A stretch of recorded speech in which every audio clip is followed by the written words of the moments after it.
ঈদের ছুটি কাটিয়ে সারা দেশ থেকে ঢাকায় ফিরতে শুরু করেছেন নগরবাসী। এই মুহূর্তে কমলাপুর রেলওয়ে স্টেশনে আছেন নাইম কামাল এবং ঢাকা চট্টগ্রাম মহাসড়কের ফেনীর মহিপাল থেকে যুক্ত হচ্ছেন সুলেমান টালিম। প্রথমেই যাচ্ছি নাইম কামালের কাছে।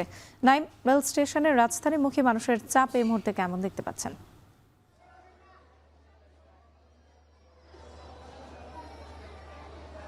জি, রাত্রে ঈদের কিন্তু দীর্ঘ ৭ দিনের ছুটি কাটিয়ে মানুষ কিন্তু ঢাকা ফিরতে শুরু করেছেন কর্মের টানে। যদিও নারী টানে বাড়ি গিয়েছিলেন, তারা এখন কিন্তু কর্মের টানে ঢাকায় ফিরছেন। আমরা এখানে এসেছি ঠিক সকাল ৭টা নাগাদ। এখানে এসে যেমনটি দেখেছি কিন্তু একের পর এক ট্রেন সারা দেশ থেকে কিন্তু এখানে এসে পৌঁছেছে। যদিও আমরা যারা এসেছেন যাত্রী তাদের সাথে কথা বলেছিলাম, তারা যেমনটি বলেছেন যে প্রত্যেকটি ট্রেনই কিন্তু ১ থেকে সর্বোচ্চ ৩ ঘন্টা পর্যন্ত দেরি করে কিন্তু এই কমলাপুর স্টেশনে এসে পৌঁছেছে। যদিও তারা বলছেন যে তারা যে গন্তব্য থেকে রওনা দিয়েছেন সেই গন্তব্যে কোনো ধরনের ভোগান্তি তাদেরকে পোহাতে হয়নি। শুধুমাত্র ঢাকার ভেতরে ট্রেন প্রবেশ করার পরই কিন্তু বিমানবন্দর রেলওয়ে স্টেশন থেকে কমলাপুর রেল স্টেশন আসা পর্যন্ত ১ থেকে ৩ ঘন্টা পর্যন্ত তাদের ডিলে হয়েছে। তবে তারা বলছেন যে যাওয়ার সময় যে ধরনের ভোগান্তি তাদেরকে পোহাতে হয়েছে সে ধরনের কোনো ভোগান্তি কিন্তু তাদেরকে পোহাতে হয়নি। তারা কিন্তু শান্তিপূর্ণভাবে এসেছেন।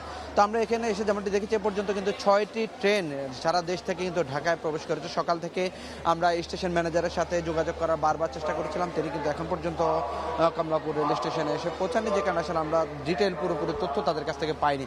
তবে আমরা অন্যান্যদের সাথে যেমনটি কথা বলেছিলাম দেখেছি এখানে কিন্তু এখনো যারা বাড়ি থেকে ফিরছেন ঢাকায়, ঠিক তেমনই কিন্তু আমরা দেখেছি যে আবার বেশ কিছু মানুষ কিন্তু ঢাকা থেকে আবার বাড়ির পথে যাচ্ছেন।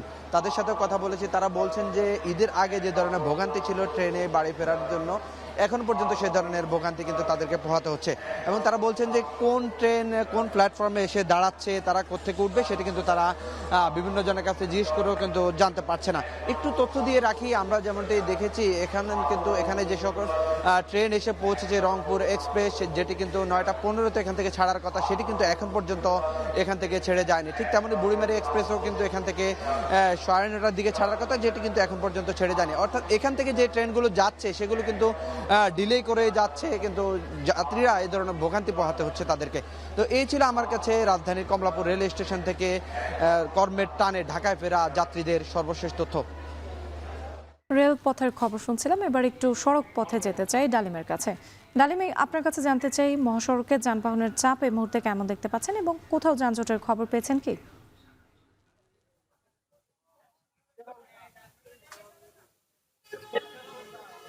রাঁচি ঈদের টানা ছুটি শেষে রাজধানী ঢাকা, চট্টগ্রাম এবং দেশের অন্যান্য স্থানে মানুষের যে কর্মস্থল সেখানে কিন্তু মানুষ ফিরতে শুরু করেছে। আমরা এখন যে স্থানটিতে আছি এটি ঢাকা চট্টগ্রাম মহাসড়কের ফেনীর মহিপাল।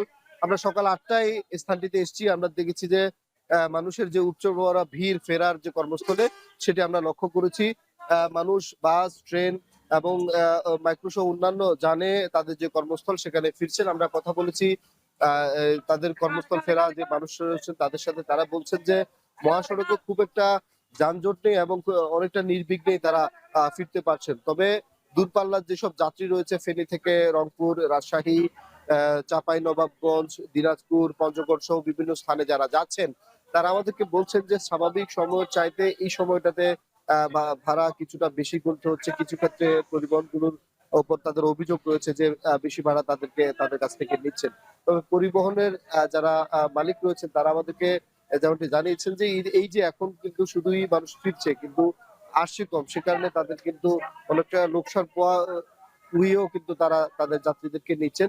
বেশি ভাড়ার যে অভিযোগ সেটি তারা অস্বীকার করছেন। আর একটি প্রশ্ন করেছেন মহাসড়কে যানবাহনের চাপ কেমন। আমরা দেখেছি যে ঢাকা চট্টগ্রাম মহাসড়কের যে ২৭ কিলোমিটার রয়েছে এই ২৭ কিলোমিটারে আমরা দেখেছি যে ২৭ কিলোমিটারের কোথাও খুব একটা যানজট নেই। আমরা কথা বলেছি মহাসড়কের যারা দায়িত্বে রয়েছেন মহাসড়কের পুলিশ, তাদের সাথে তারা আমাদেরকে বলছেন যে মহাসড়কে যাতে কোথাও যানজট তৈরি না হয়, কোনো ধরনের অপ্রীতিকর ঘটনা যাতে না ঘটে সেজন্য তারা কিন্তু মহাসড়কে অতিরিক্ত টহল রাখছেন ঈদের এই কর্মব্যস্ত সময়টাতে, যাতে করে যাত্রীরা নির্বিঘ্নে চলাচল করতে পারে এবং তাদের যাত্রা যাতে নির্বিঘ্ন হয় সেজন্য তারা কিন্তু তার মহাসড়কে অতিরিক্ত দায়িত্ব পালন করছেন। সব মিলিয়ে আমরা দেখছি যে সড়ক পথে ঢাকা চট্টগ্রাম মহাসড়কের ফেনীর এই যে মহিপাল বাস টার্মিনাল, এই বাস টার্মিনালে কিন্তু সকাল থেকেই রাজধানী ঢাকা, চট্টগ্রাম, রাজশাহী সহ বিভিন্ন অঞ্চলে যে মানুষ ফিরছে তাদের উপচে পড়া ভিড় আমরা দেখেছি এবং